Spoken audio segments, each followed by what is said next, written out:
Every guy on planet Earth would like to have bigger arms. Why? Because they're exposed a lot. You can see them all the time. Look at me talking to you now. You can see my arms and my shoulders. You can't see my chest or my abs or my back. Arms don't get covered up to the same extent that other muscle groups do. So because we can't hide them like we can do with legs, naturally we want them to be bigger, more developed, defined. So that being said, here are my top 5 reasons why your arms might not be growing. The first one, and the most important one, they get tagged along at the end of your workouts. This is probably the biggest one. Because arms are a small muscle group compared to others and used as a secondary muscle to facilitate pressing and pulling, it actually doesn't make that much sense to hit them at the start of your workout. You won't be bench pressing your maximum weight if you've just done a set of triceps beforehand. Likewise with back, it wouldn't make any sense to do a load of bicep curls before you go and do pull-ups because you're not going to be able to do the pull-ups. So when you're prioritizing other larger muscle groups and movements, like most of the time you should be, then naturally arms take a back seat because they're a secondary accessory muscle. But if arms are really your priority and you really want to focus on them to get bigger and stronger, let's say they're a lagging muscle group for you and you want them to grow and develop at a faster rate than your other muscle groups, then you should devote more quality time to them, i.e. not tag them at the end of your workout. You could even do a separate arm day where you only do bicep and tricep movements. This could either replace one of your rest days per week, or you could do it on the day after a big leg session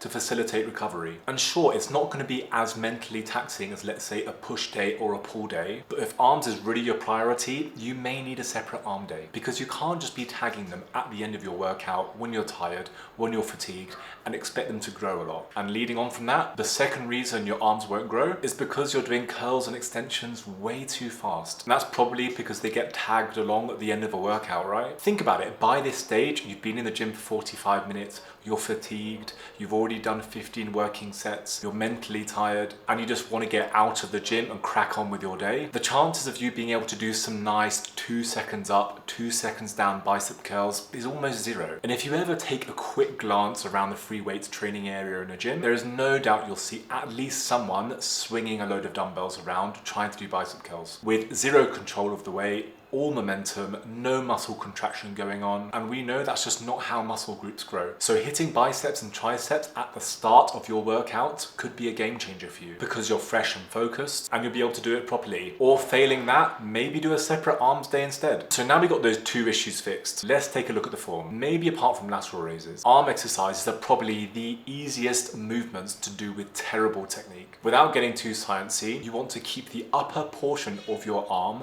completely motionless when you're doing curls and extensions. This keeps the tension on the arms and it doesn't allow it to shift away to other muscle groups. And that's basically it. They're really straightforward to do, but very easy to get wrong. A tiny bit of movement in the upper arm is okay when you're going heavy and you're really pushing yourself, especially towards the end of the set. But if it gets to any significant amount where you're swaying backwards and forwards with the upper arm, you're just going to be taking tension away from the arms and placing it on the shoulder muscles, which honestly, if you're keen to work that muscle group as well, it's not the end of the world. But remember, we're here to isolate and devote quality time to the arms because that's how we get them to grow. Isolating them effectively is essential for that. Point number 4. Now, this is a complicated one. You're either not changing the exercises you do often enough, for example, only ever doing a seated dumbbell bicep curl for the whole year of training, no variation, or you're changing the exercises you do way too frequently, every week, for example, and therefore you're stopping yourself being able to truly lock in to a specific exercise and progressively overload, because that's what we want to do. And I know it's a really tricky thing to get right,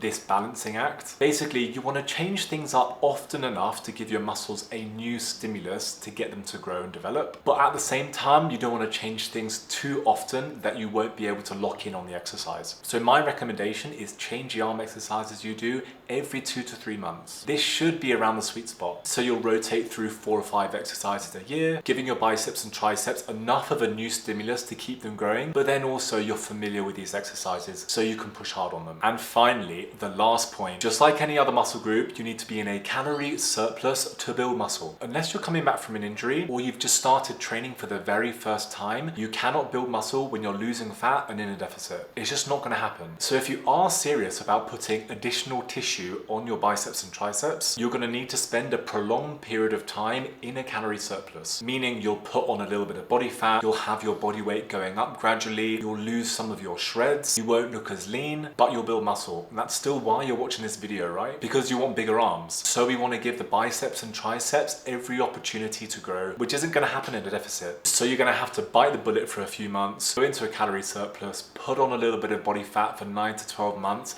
then reap the rewards. Just like how you would need to do for any other muscle group that you're trying to target. I hope you found this video useful. Drop a comment down below what you want to see next, and I'll see you in the next one.